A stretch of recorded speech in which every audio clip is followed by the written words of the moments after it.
Hi, everybody. My name is Steve Peterson, and I'm a professor of music here at the University of Illinois and helping with the Encore Illinois series. And I'm kind of co-hosting this session today with Andrea Solia. And our discussion today is about full-time employment as a musician, which can be anything from starting your own private studio to carving out your own life anyway, but with one full-time salary, I guess, is kind of what we've narrowed this down to. How do you put it all together and make it work? We've got some wonderful artists online with us today, and I'm going to have them introduce themselves and then spend about 2 or 3 minutes each talking about how they got where they are, first of all, who they are and what they do, and then we'll get to all the questions that were submitted right away. So I think we'll start with Scott Tegge first. Scott? Hi, my name is Scott. I'm the new tuba euphonium professor at the University of Illinois. And a little bit about my backstory, how I got in front of all of you today was when I was in college, I realized that I saw all of my friends get jobs when they exited college at, Starbucks and Whole Foods and law firms, clerking and things like that. And all of a sudden, the music sort of like balance in life went more to that job and less from music. So when I was exiting school, I did 2 things. I formed a brass quintet, so I would make sure I had playing opportunities for myself musically, so I was musically fulfilled. And we actually had our first concert of the COVID thing last night. We live streamed a concert, so super excited about that. But then the second thing I did that sort of got me to even where I am today was I started building a private lesson studio. And I know we'll talk about that more. You all had great questions about how to do that. But I started with 1 student, and at the top of my studio, I had 80 private tuba euphonium high school, middle school kids in the Chicagoland area. And so with that, it gives you an immense amount of freedom to create the opportunities you want musically because you have a base income from that life and you can say no to things. So pivoting forward to now, I realized that I could make this impact in these 80 kids, or I could start teaching more at a college level in hopes that my college students will then build these communities of students as they go forth to have a wider impact. So in the life that we all live today, I'm adjunct at 5 different colleges. I teach between 60 and 70 hours of college students a week. I do a lot of entrepreneurship lecturing, and during this time of COVID, I started a bunch of week-long boot camps to help young people find their voice. And so I think to sum up what I think about like my life in music is helping people find their voice, and executing a sort of a vision and a path to get to there so that you can have the artistic freedom that you want to have and not be allowed to make music, but make the music you want to make on your terms. Perfect, Scott. Thank you very much. Let's go to Lindsay Kesselman next. Hi, everybody. My name is Lindsay Kesselman, and I am a freelance singer and teacher. And I went to college intending to be a choral director. I got a degree in music ed and also another degree in vocal performance while I was there, and then kind of fell in love more with individual voice teaching and performing by the time I was through my undergrad. So I went on for a master's in voice performance from Rice University. But I really believe in creating your own adventure when it comes to your career. And I love talking with students about, there are as many pathways to do that as there are people in the world. And we should be embracing the things that make us unique and different instead of trying to recreate someone else's path. That won't work. Imitating somebody else will never work. Becoming the best version of who you are is the only path forward that I see as being an authentic one. So under normal circumstances, I travel a ton, probably around 35 weeks a year, singing in a variety of contexts. I specialize in working with living composers and premiering new works that have never been heard before. But I do that in whatever context the week demands. So sometimes that's opera, sometimes that's with orchestras or with wind symphonies, sometimes that's in chamber music context, sometimes that's in recitals. It just depends, and I love the variety of that. But in addition to that, I do a lot of guest teaching on entrepreneurship, on building your own freelance career, on work-life balance and talking about those kinds of things, how to build a three-dimensional life in music. I love to teach. I don't have a private studio right now. I've been doing so much traveling. I haven't found a way to combine those worlds at the moment, but I've done a lot of adjunct teaching at colleges and private studio teaching and early childhood music.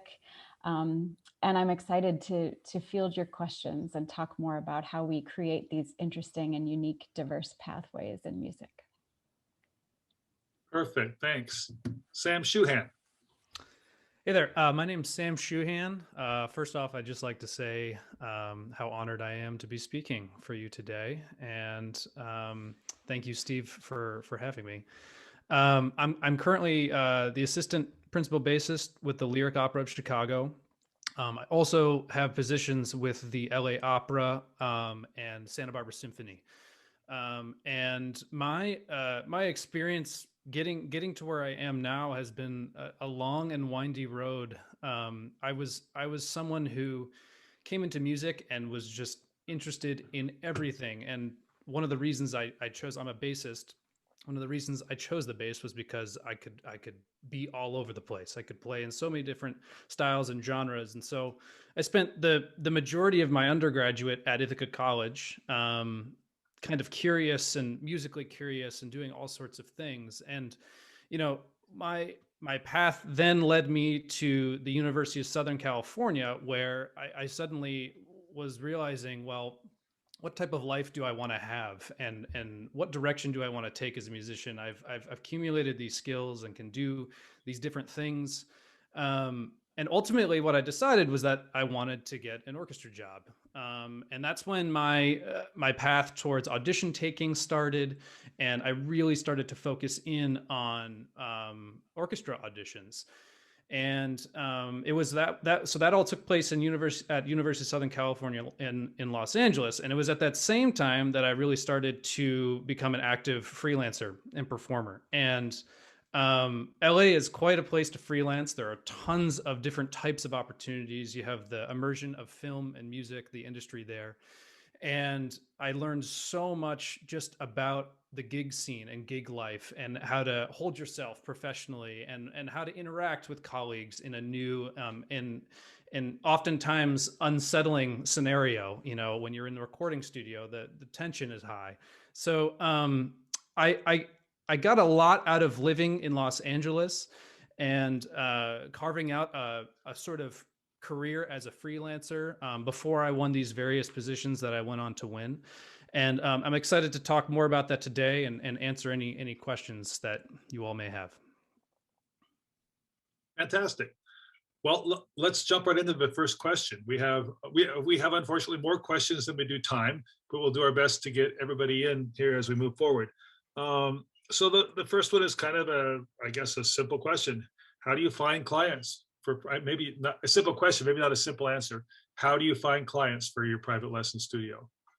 And I think maybe we'll should we just kind of stay in the same order and just go around the room again? So we'll start with Scott and then go to Lindsay, then go to Sam. Is that okay? And some of you may have more to say than others, and then we'll move on when we feel like we've done enough with that subject. And I think the other half of that subject besides private lessons is, as a freelancer, how do you start? How do you get that first gig, and what can you do to help yourself to do that? You can't just rely on luck. We know that. So, Scott, why don't you start? Well, I'll address the how to find your first private students. I think for me, when I was doing it was, you know, in sales, as music, we've been trained to sort of like, you know, work on our craft. And it's all about the performance and, you know, the practicing and getting that. But I realized that, you know, my phone's not going to ring no matter how much time I spend practicing or, you know, thinking about teaching. No one's going to call me. So the idea that you actually have to market yourself. And the mistake that I think a lot of people make when they do this and looking for students is they'll send out 1, 2, 3 emails to different, you know, band, orchestra, choir directors in their area saying, dear so-and-so, I'm around, I would love to teach some students. Here's my resume, you know, let me come in and do a free master class. And they get 0 responses. Well, you know, just if you go into sales and the idea of cold calling, the response rate is what, like 1 to 3%? You know, it's so low. So if you want to get those 1 to 2, 3 schools to start, send out 500 or 600 emails. And all of a sudden you're going to have a full studio. You know, it's not a full studio. Hopefully you don't have 500 or 600 schools. If you had that, start outsourcing and like skimming off the top, you know, and be like the sort of curator of all of that. But all you need is one school to say, yes, why don't you come in? And then the moment you get in the door is make one impactful moment on that student. You know, so often than not, the impact is something, you know, music related. I found for me in teaching tuba euphonium, the impact I try to make is that, hey, I'm a human and we're going to spend some time together every week and we're going to both grow because of this experience. And if you're down with that, I'm down with that. And by the way, yeah, there'll be some money exchanged in the things, but we'll talk to your parents about that one. So, but you know, if you're like, oh, look at how good I am and oh, do this and this, most kids, you know, especially as you're starting off, are going to be like, well, that seems really serious. I don't want serious. Granted, I teach tuba, and so my motto is always aim high, settle tuba. So that would be my advice. Send out more emails than you think you need to.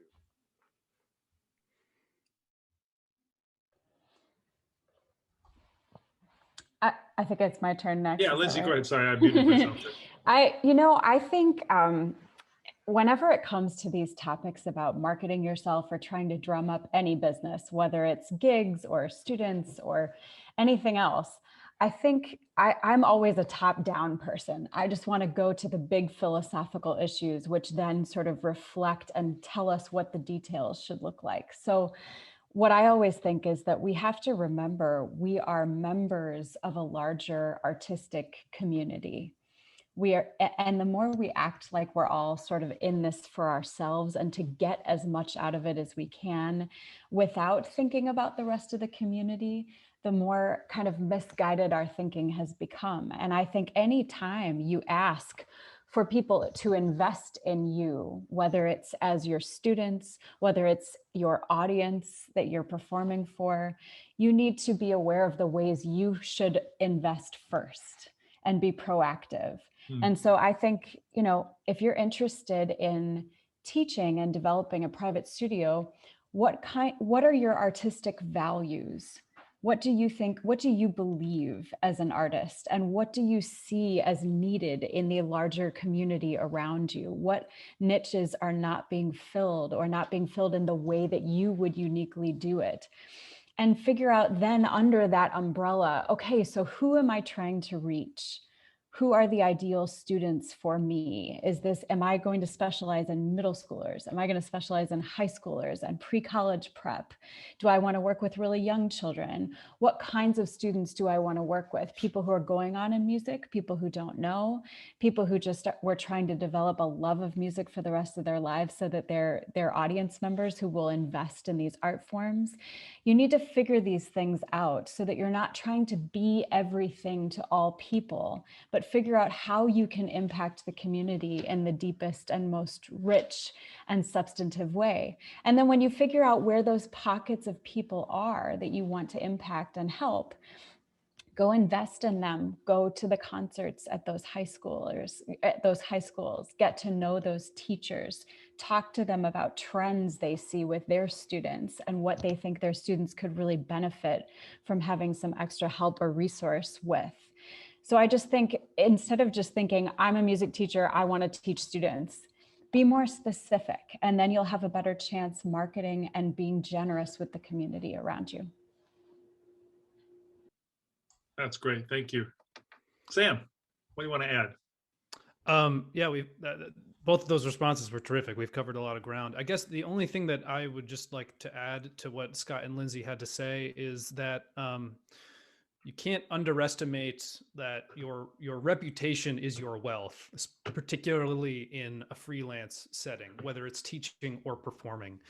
And I've gotten the majority of my students and gig opportunities just from word of mouth. One person saying something to another person. I mean, it's just amazing when you start to look back on your career, how much you realize people talk to one another and one thing just leads to the next that way. And so just no matter what the situation is, it could seem like it's insignificant or small. Just get into the habit of carrying yourself in a particular way, you know, and I think you'll find that with that come positive results. I don't think that can be underscored strongly enough. Mhm. I mean, you are who you are. You are, well, actually, you are what people think you are, whether that's who you are or not. And that impression is incredibly important. And being professional is incredibly important. Answering every email you get from every potential client and every potential teacher, and after they've been a teacher, and every parent, and doing this stuff we're not going to get into today, like proper bookwork and making sure you keep track of who owes you and who doesn't and whatever, but mostly just being professional is really important. I want to underscore another thing that someone said. I think it was Scott. You kind of have to meet your students where they are too when you first start with your students, before you learn how to do this, so that you don't scare them away, so they don't think, oh, he's just so serious or she's so serious they can't, there can't be any other way. Well, yeah, you meet students where they are and you take them from there forward.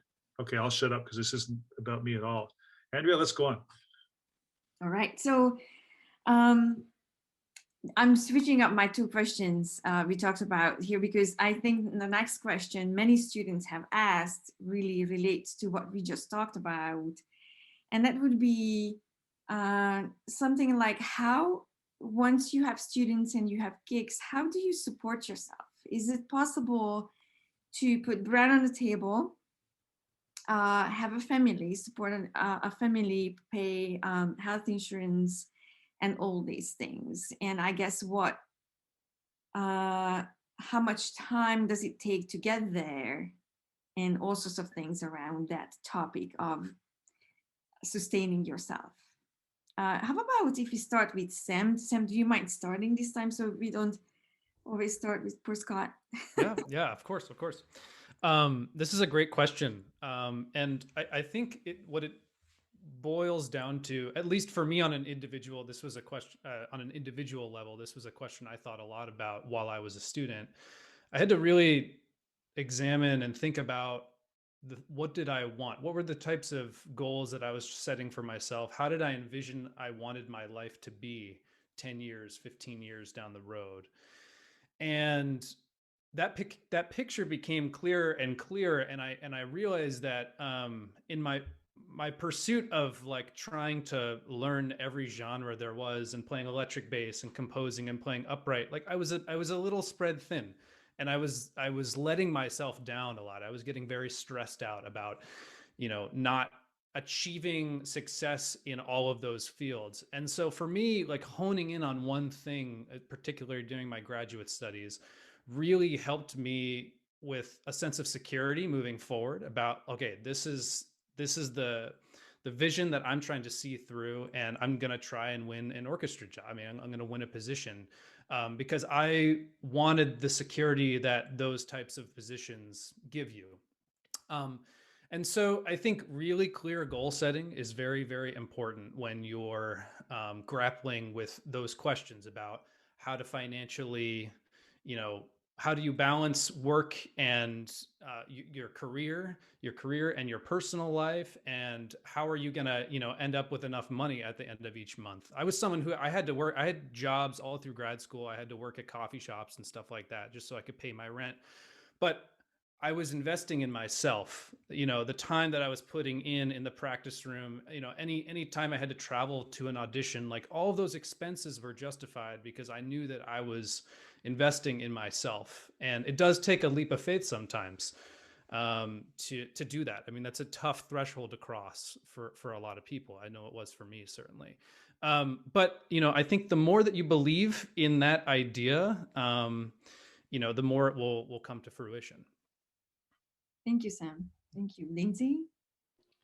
Sure. Yeah, that was a great answer. I think the first thing is that recognizing that as artists, we tend to attach our self-worth to our success, right? And so there are lots of different ways of going about that. And you hear, people whose vocation is to be a musician, their calling in the world is to work as a musician. You hear us often speak disparagingly about, well, I had to bartend though to make some money, or I had to, be a waiter, or I had to do any number of other things to pay the bills. And the thing is, I agree with Sam. this is what makes up a full life and allows you to do the things that you really care about doing. The saddest thing to me would be that you would put so much pressure on yourself to be a full-time musician, meaning you had to earn every single dollar of your income working in your chosen field to call yourself a musician. And by doing so, you'd be so stressed out about that you wouldn't be able to enjoy the wonderful gift of being an artist, you know? So don't look at it as a fallback or as a compromise. It is something you have chosen to help enable your dreams. So I know lots of people who are professional musicians at the top of their game who have side hustles. They build websites for other performers. They teach, they write reviews, they are editors for things, they work at Starbucks, they do whatever they need to do to enable the life that they want to have. And I think Sam is so smart to bring up this idea of think about the life you want to have. Do you want to travel a lot? Do you not? Do you want a W-2? Do you want lots of 1099s? Do you, yeah, who wants that? You know, do you want the flexibility of being a freelancer? Do you want to have one boss that you report to, or at least one organization boss that you report to? And there is no right answer. There are only right answers for you. And so what works for me may not work for every singer, and vice versa. And that's a good thing. You know what I mean? So that's kind of, oh, the other thing I wanted to say about that is not only changing our expectations and being more flexible with ourselves about how we earn money versus what our vocation is and how they can collaborate, but also this idea of arrivals in life. I think when we're in college, we're looking ahead at our life and we think about the benchmarks, you know, okay, well, once I've crossed this hurdle, then I've made it and I can just live that way, you know, whether that's personal life stuff too. I got married, I had a child, we do these things in all arenas of our life. Or I want to get a job with a reputable orchestra and then I really will have made it. I don't think life works this way. I think it continually evolves, and I think you will have different answers to the big questions as you move forward. So maybe right now you're working at Starbucks and you're gigging. Maybe 10 years from now, you'll have a really developed private studio and you'll be performing, you know, in different contexts or different ways. All of these things are good, and there is room for different seasons of your life that answer those questions differently as you change and evolve, and you need different answers to those questions. So the sooner we can become even a little bit comfortable with the idea of perpetual evolving change in our lives, the easier it will be to be fluid and flexible when circumstances change. And this pandemic is a perfect example of that, I think. Most of us are not working in the ways that we trained to work, and we're having to think outside those boxes. And if we are rooted in ourselves as artists and our principles and the things we believe, we can pivot the details, you know, we can figure out the specifics underneath that stuff. That's what I got. Awesome. I think it's fascinating. And just let me just stop here for a moment and say that change is such an interesting concept for young adults to comprehend, because they haven't gone through very many changes. And when I had a friend once said that, you know, when you feel like it's a bad situation, no bad situation or no hardship will stay with you forever. Things will change, and it's not. That's very interesting. The thing you touched on with the change, and things will be fine, and eventually. All right, thank Andrea, you. can I add one more thing to that Yeah. too, that I think is really interesting, what Lindsay just said. And I think it's part of this too is kind of figuring out who you are, like she said, and whether, and I really like, are you a W-9 person or are you a 1099 person? And I look at my brother and myself. My brother is a salesman. His paycheck changes every month and he could lose his job any day. I cannot live like that. I have the same paycheck every month and I have tenure, whether I believe in it or not, I have it. And I know that that's not going to change. And we're different that way, but I figured out who I am. He figured out who he is. And part of this whole thing, I think, is probably kind of figuring that out too, and not predetermining what you think that is beforehand. I know many people in my conducting business, graduate students who think they're only going to be happy if they're conducting at the collegiate level. And so that's their target, and their target's about, that wide. And there's so many other places they can go along the way, and places they can end up. Just, I think it's really important to leave your mind open, as open as you possibly can to whatever successes are going to be thrown your way. And they're going to be there. There's going to be these little lights all along the way. You just have to grab them and decide which ones you want to go with. So, Scott? Awesome. Well, such wonderful things have been said before me. I just want to reiterate this idea that we've all been talking about is you get to define what success means on your terms. So often and not industry-wise, success is like playing in the New York Phil or touring international like Yo-Yo Ma. I must do that. That is someone else's idea. I grew up here in Chicago. When I was a young kid, I was told that like, oh, you're going to be the youngest tuba player to be in the Chicago Symphony. Like that's your destiny. And so that was planted in my head. Well, the tuba player at that time was Gene Bicorny, and he's still there. So like, I haven't been able to live up to my sort of destiny. But the second thing that did to me at an early age was it also defined, like, as we've been talking about finances and making a living, that, they make a good salary. So that was the expectation as a musician, was like, oh, I must, I guess, earn this sort of level of, to be secure. No, you get to define what your life looks like. You get to make those choices. And, if you want to have, I ask everyone who's applied to the University of Illinois, I ask them a couple of questions, but the one that I'm most interested in is that what's the dream 20 years from now? What does that dream look like? Not what you think you'll be doing, but what's the dream life? And, and I think we should be making all of our decisions going after the dream. And then we'll find out, we'll settle where we settle because of having to pivot and circumstances. And I mean, I know I've lost a lot of colleagues to music during COVID that quit because they weren't able to pivot and think creatively about what to do or how to manage this. And so I always ask that. And I once had a student, I remember him specifically, he was like, I'd like to own a Ferrari and live in a Manhattan penthouse. And I was like, well, then don't play the tuba, and do something. I mean, not saying it won't happen, but, if that's the dream, you should chase the dream financially. The second thing I'm going to tell you is I left school with $120,000 in student loan debt. And so early on, I had to make decisions on how I wanted to run my life, and I chose to build this studio to be able to, put a food on the table, a roof over my head, make my commitments. And did that lead to a studio of 80 students and working, 7 days a week for probably, I mean, I still work 7 days a week. Who am I kidding? And so, yeah, but I've learned so much. And I ask myself, every opportunity I have, I ask myself, why am I doing this? Is it artistically fulfilling? Is it financially fulfilling? Like we have to put that roof over our head. And you get the opportunity to build the life you want to have. And something that's been exciting, at least for me, and I think about even the last year, is I pivoted really hard to all, teaching and different things like that. I had the most profitable year of my life the last 12 months. And as I've played tuba every day over the last 12 months over this time, and I'm going to exit COVID in a much healthier financial place, a much healthier mental place because I'm stronger.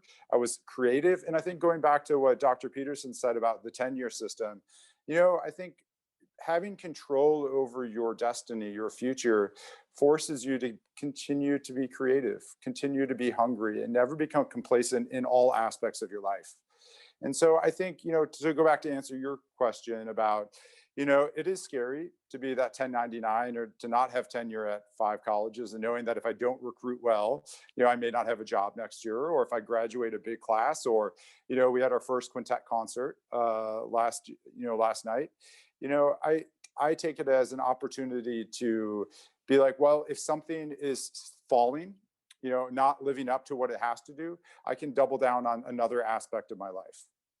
And the last thing I'll say is that I found whatever financial stability means to you, whenever you sort of figure out a plan to financial stability, your artistic freedom increases so much and your artistic confidence. Because could you imagine auditioning for something or a performance if this doesn't go well, I'm out? It's not going to go well. But if you put that plan in place, then you can take the chances you want. You can take the risks. And again, going back to making the music and making the life that you want to have. That's the smartest stuff I've ever heard a tuba player say. It's really great. That's fantastic. Thank you all. This is fantastic. Thanks. I'm going to start with Sam on this one. And it's kind of a similar question, except for the end of this sentence, which I think is important. And someone asked, as someone who wants to continue performing and teaching after graduation, how can we set ourselves up for success now while we're still in school? What do we need to be thinking about? Well, I would say I think that exiting school and entering the real world, quote unquote, your geographic location is actually going to play a very significant role in that. So are you in the place that you plan to work, plan to live, plan to start a career? That's the first question you have to ask yourself. And I think you build a lot of connections while you're in school with professors, with other players. Perhaps you've done some freelancing and people know your name around town. All of that will set you up for when you exit school more than you realize now, you know? So that's just one piece of the puzzle, I think, you know, just figuring out, is this where you want to be physically, you know, in terms of your location. The other thing too is really making sure people, you know that you are interested in and available in doing work. You know, I think one of the biggest takeaways for me of living in LA was just, you know, you have to like remind people that you're there almost. You know, you would run into someone at a gig and they'd be like, oh, like I haven't seen you in a while. And then next thing you know, they've recommended you for something somewhere else, you know, and just maintaining relationships with people, people who you may not see all that often, but you know, we live in an industry where everything is sort of built on relationships. And you know, you just can't underestimate the value of any given relationship. You will be very, very shocked and surprised at, you know, what is to come. And just the smallest scenario can turn into a really, really unique experience. I mean, I have followed the web and chain of events that have gotten me to certain gigs and just been completely baffled. I mean, they've started on one coast and ended up on another, just in terms of who talked to who. And it's an amazing thing. And people want to support you. You know, if you're someone who is likable and, you know, shows up, does the work, and, you know, knows how to blend in, you know, I think that can't be understated. The other thing I just want to say too is, as you're exiting school, maybe you've had some opportunities to work professionally, and I think the two big takeaways for me are, in terms of setting yourself up for success that way, are reading a room. If you're in a new situation and, you know, let's say you're playing with people for the first time, look around. What are other people doing? Don't be the young person who's coming in and playing all the loud, you know, heavy passages as loud as you can, just so you know that other people know you can do it, you know. If people are chatting, you know, maybe try to go have a conversation with someone, you know, and, you know, it's just respect for the people around you.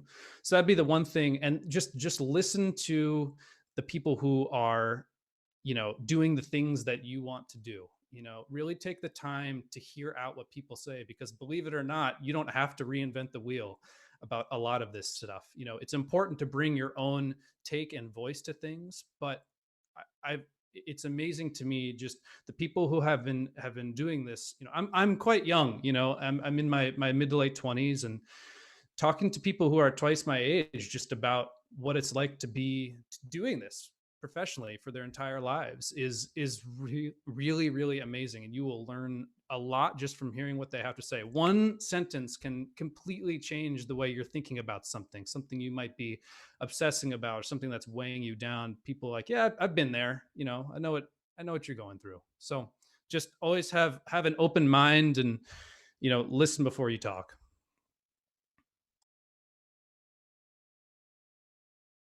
Scott? I would encourage you all to double down on the listening before you talk.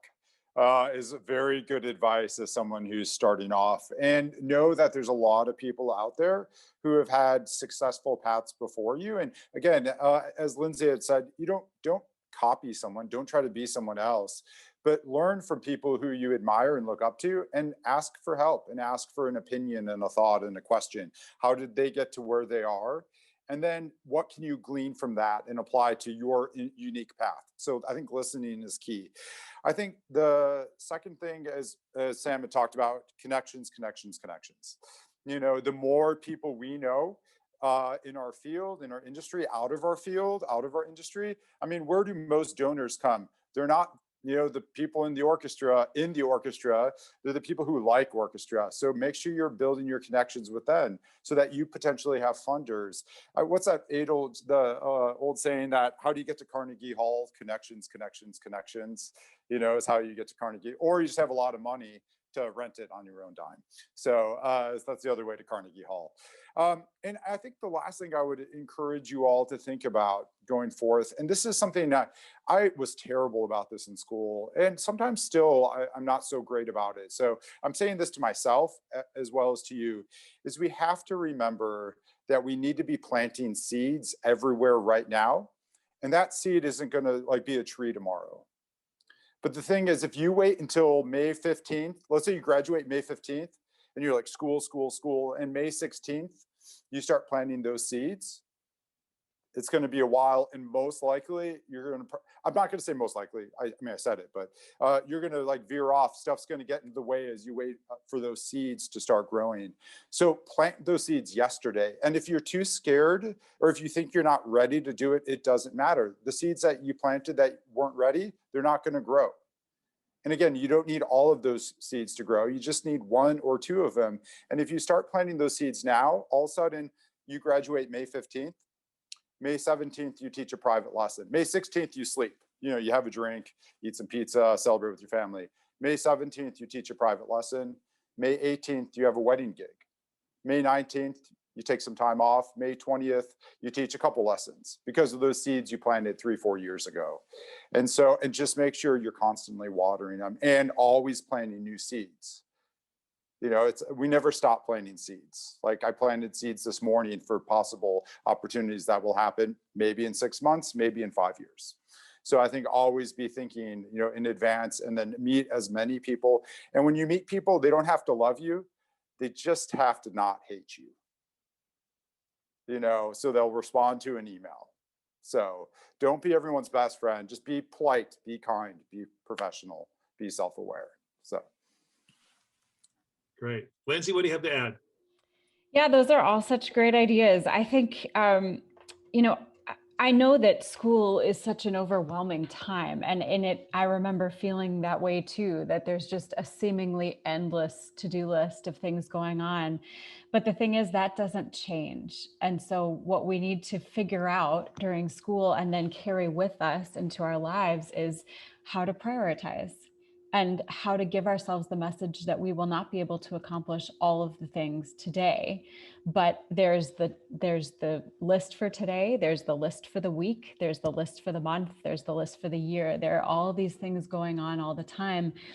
And one of the ways that I think is really important to think about when you want to be successful outside of school is how you will grapple with that. And it's, the answer is not just push through and work harder and harder and harder and harder all the time. You heard Scott's answer, building in moments of rest, building in moments of taking in information about the job that you just did and thinking critically about it before you go out to do the next job. These are all important things. And I just think when you're in school, developing these work habits, developing study habits, developing practice habits, developing connectivity to your community habits, all of these things, the more of that kind of thinking you can do, the better off you'll be when you leave. And it really is all on you. You are the one keeping yourself accountable. And I think we should be thinking of ourselves that way. I think too often we become kind of passive as students in university programs, and we're sort of waiting for direction from our professors or from our mentors. Start today by thinking of yourself as your primary teacher, because that's who you will ultimately be. And even if you continue studying with a teacher of your instrument outside of school, they see you once a week. You see you every day, and you know your body and your work habits and your learning style and your preferences better than anybody else ever could. So I'm just thinking, as much preparation as you can do, so that on the outside, not only can you learn music very quickly, not only can you be sort of ready for the next gig, even if you get very little warning that it's coming your way, but also how much preparation you can do about your process, honing that. What is that? What does that look like? How do you learn certain kinds of music? How do you prepare for certain kinds of performances? What repertoire could you be learning now in relative safety before you get out and launch yourself into the world? Or what repertoire could you be learning now that you will that will amass a really great toolbox for being a teacher and having repertoire ready for your students? These kinds of things. And I just want to I want to emphasize again what I said earlier about the soul searching piece of it. There's this really wonderful TED talk that Simon Sinek gives. You can find it easily. And it's about, he talks about the most successful companies in the world have this model that's these three concentric, or not concentric, I've suddenly forgotten what that word actually means, but three circles inside of themselves. So the smallest circle in the center is the why. Why am I doing this? And then the circle immediately outside why is how. And then the circle immediately outside that is what. So the most successful companies in the world, or businesses, follow that. Apple follows that. Why are we doing what we do? Then how are we going to do that? How are we going to reach people? And then what is it we're actually going to make to do those things? They didn't start with an idea like the iPhone. They started with wanting to connect people easily and efficiently. You know what I mean? So thinking about your own life and your own business that way, and recognizing that the line between student and professional is blurry. You are a professional now, even if you're not being paid to be a musician yet. So thinking from a professional mindset now is great practice. How does a professional behave? This applies to school musical projects as well. How am I participating in my ensemble that I'm required to be in? Is that professional level behavior? If it isn't, make it so. So that you're consistent with the way you're behaving right now and the skill sets that you're practicing for the other side. And all of this stuff about relationships, I just want to echo and say yes, yes, yes, yes, yes. And it's not just about what happens the moment you graduate. It's now. I mean, I'm still working with people that I met as fellow students in summer programs. I'm working with composers who, you know, we were just randomly paired up, and now we've chosen to continue working together in professional constructs. But there's no telling when those seeds will bear fruit. And in many cases, you know, seeds that I planted took 5 and 6 and 7 and 8 years to bear fruit, but they did. And it's a long game, and it's worth it. So expecting instant gratification in some of these arenas will lead to disappointment, but recognizing that you have a garden in front of you to tend and to cultivate, and that the patience of that is worth the wait is good, I think.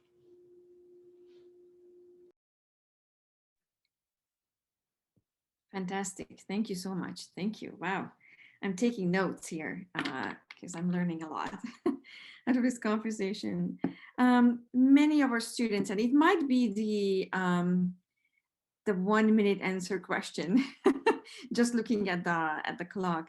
Many of our students ask one way or another a question, which Lindsay, actually you touched on in your first little dialogue when you introduced yourself. and it's about how to build a three-dimensional life in music. Many students asked how to balance gigging and teaching and social life. Do you have a life? And if so, how do you carve time out for yourself to have a life in a way? And then maybe Lindsay, do you want to start on that? Sure. It's a tough question. And I think, it speaks to the issue of balance, which once again is not an arrival point. It is a verb.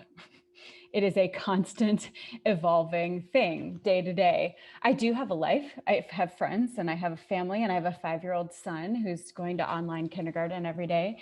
And I think I started thinking about these issues really deeply when he was born, because my life so dramatically changed.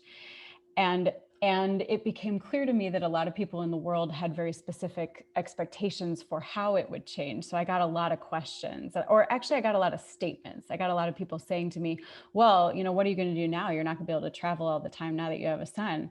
And I disagreed, and I found a way to do it because it was still really important to me. And in fact, both things were important to me.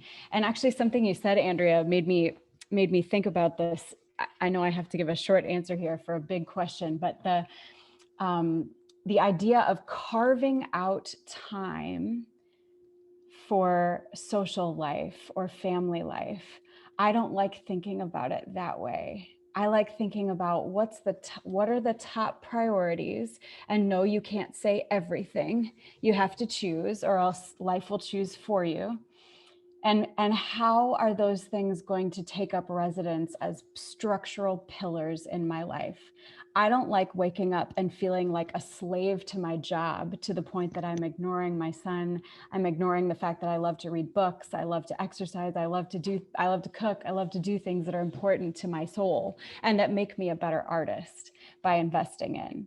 So every day has to include as much of a balance as possible. And of course, it's not possible every day. But I think if I look at a year, I want to see my overall calendar reflect my priorities. I want to see a lot of time on there with my son. I want to see time on there with my friends that's intentional. I want to see time singing. I want to see time teaching. And because I know that these things are all part of who I am, they all have to be there for me to be really leading my best life that year.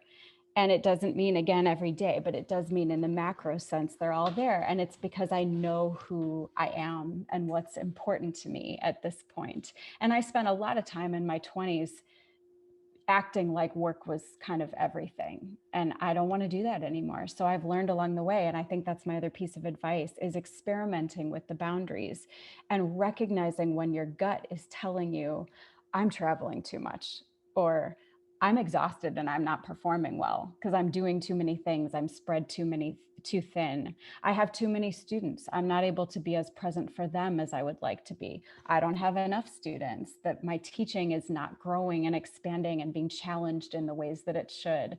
All of these questions need to be in your mindset as often as you can keep them there, so that you're constantly listening to your gut and reevaluating the way your life is reflecting your priorities.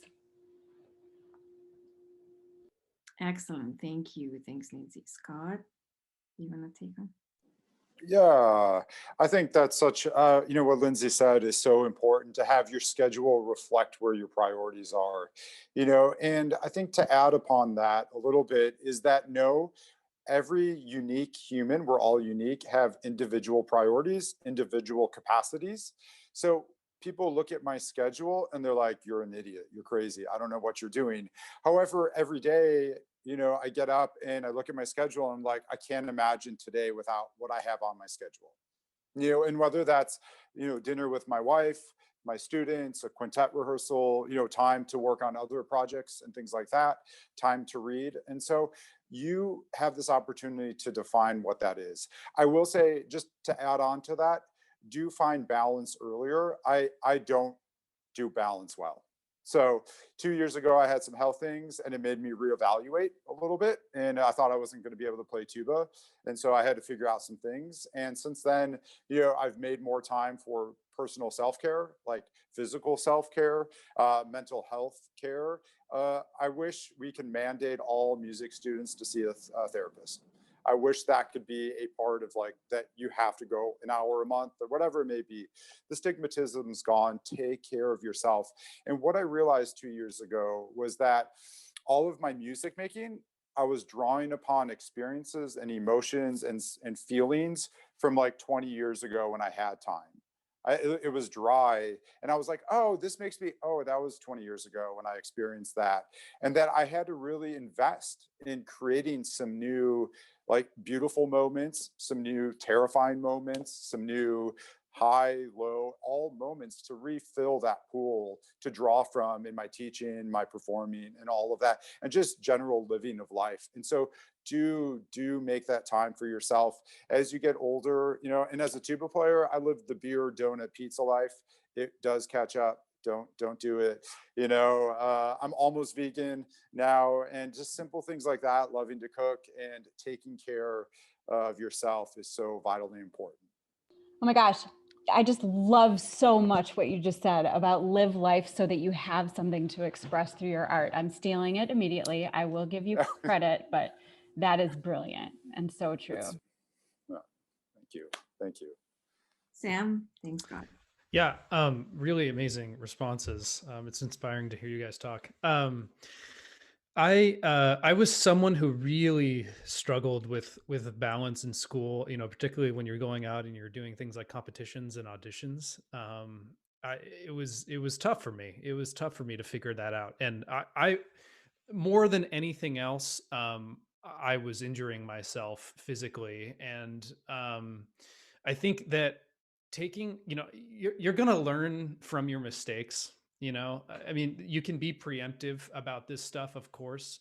Listening to your mentors is very important, but listening, reacting to what they have to say is I think a better way of approaching, that idea. I was someone who hurt myself a lot, while I was playing, and it took me a long time to figure out that I need to invest my time differently in other places in order to get the best results, and I was very results oriented when I was in school, and it got the best of me, and now I think I'm starting to get the hang of it. I can't say that I'm an expert on this question. I think it's a terrific question. Take yourself, or take some time every week. I try to take at least one day off, and remind yourself why you're doing what you're doing. Find inspiration that's going to fuel you for the rest of that week. The world doesn't deal in absolutes. It's not like you have to have one thing and you can't have another. It's just not the way it works. I think there's this idea that's bred into us that you have to sell yourself to music in order to become successful, which we've been getting into. How do you measure success? But having a personal life, having friendships that are really meaningful, having physical things that you like to do. I'm a huge disc golfer now. That's like my thing. I've gone crazy over it. These are all things that will help you in your career, and they make you more likable as a person too. That's the last thing I'll say. Thank you. And I'm passing this on to Dr. Peterson. Okay, that's great. Thank you so much, everybody. We've got just enough time now.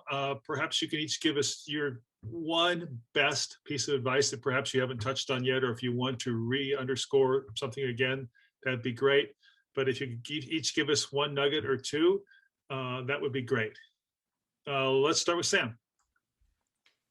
Great. I have two nuggets, I guess. The first is, it's a cliche, but surround yourself with people who are better than you. I mean, when you're the little fish and you're grasping, you're coming up for air, you're struggling.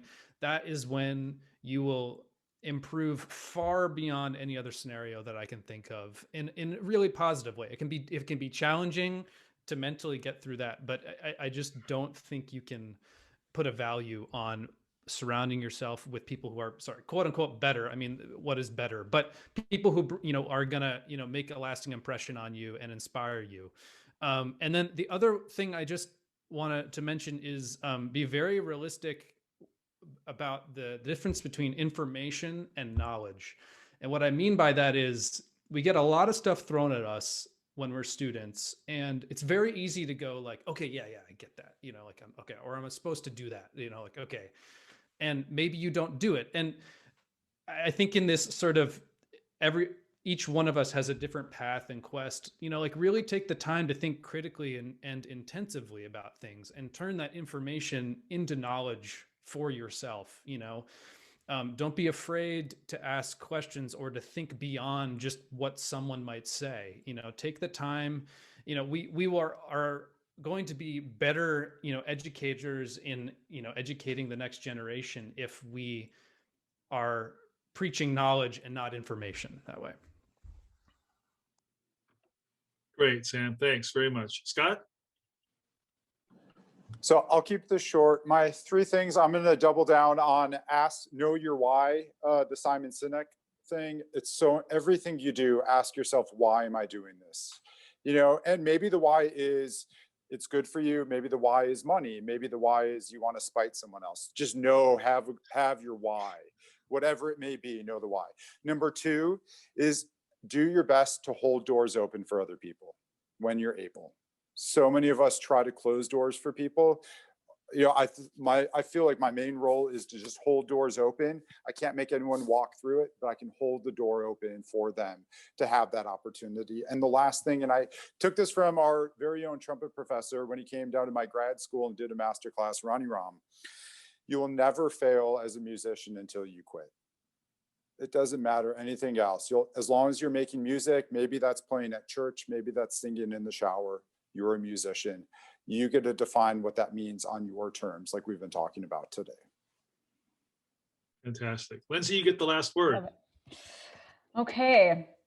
I think, I will emphasize that in a slightly different language, but the same idea of give yourself permission to always be looking for the forest level questions, because they will help determine the details for you.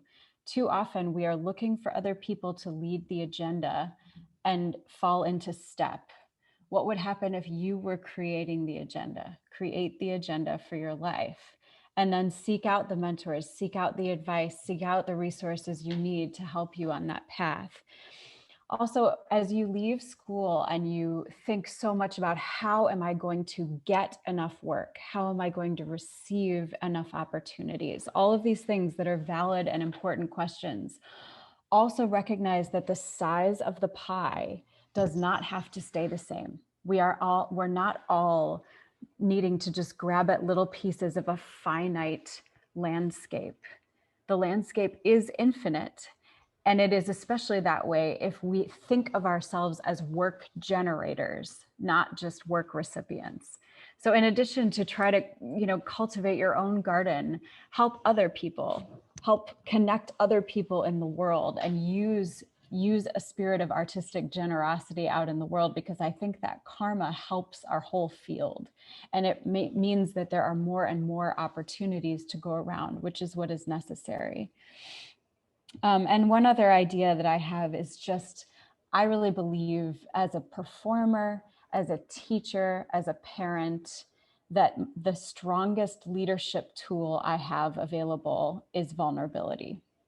And if I'm willing to be vulnerable with my audiences, with my students, with my child, with my friends, with my community, that is what can really inspire change in the world. That kind of humble, putting yourself out there. And there are ways to be musicians that don't involve being vulnerable. There are ways that you can go to performances and see people kind of sitting on the sidelines and performing from there. And I would encourage you, in whatever you pursue, to get in the arena, as Brene Brown would say, and really from that place, that courageous, vulnerable position, give what you have to offer without it being diluted. Wow, I can't tell you how great this hour has been, everybody. This has been fantastic. I've learned a lot. Andrea, what do you want to add? Not much. I've learned a lot, so much. I have like little points. Listening is key, and learn from others and know who you are, and all kinds of things. Very, very good. Thank you so much for all of you for doing Yes, thank that. you all. Thanks for Thank joining you. us. It's been great. Such It's a been pleasure. great. Yeah. Wishing you all the best of luck, and Likewise. we'll see you sometime soon. Hey, Sam, can you stay on for a second? Yeah, you bet. Okay. Thanks, Have a everybody. great rest of your day. Stay warm. Take care. Bye.